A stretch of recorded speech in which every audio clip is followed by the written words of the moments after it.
World recording studio Thawe.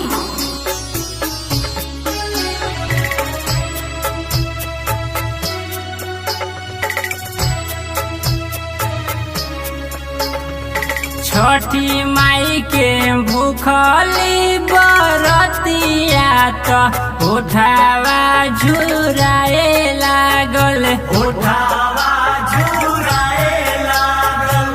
भूखे पिया से बड़ी धनिया तो मुहावा सुखाए लागल, मुहावा सुखाए लागल।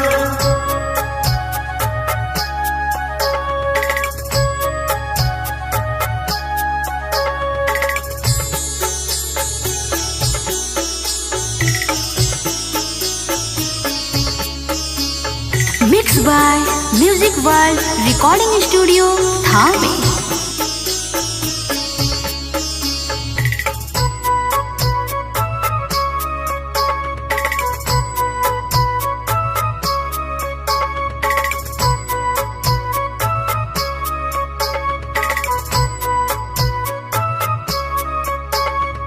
पहिला बेरी करतारी छठी के पूजनवा, माई के नाम ले धरे ध्यानवा, माई के नाम ले धारी ध्यानवा।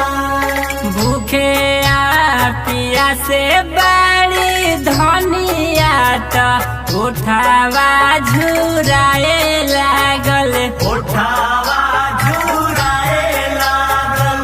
छठी माई के भूखली बरतिया तो उठावा झुराए लागल, उठावा झुराए लागल।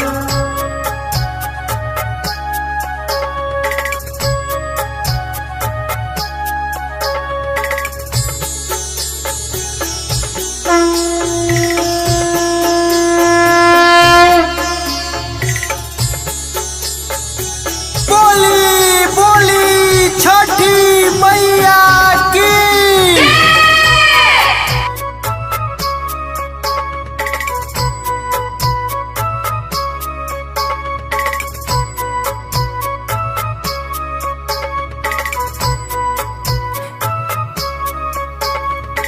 और अगले के सूरज देव के जो हेली रहिया, पनिया में खान बड़ी का पतावे देहिया, पानिया में खाड़ बाड़ी का पतावे देहिया।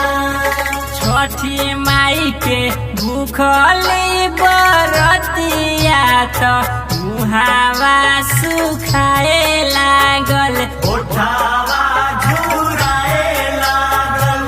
भूखल पियासल बड़ी धनिया तो उठावा सुखाए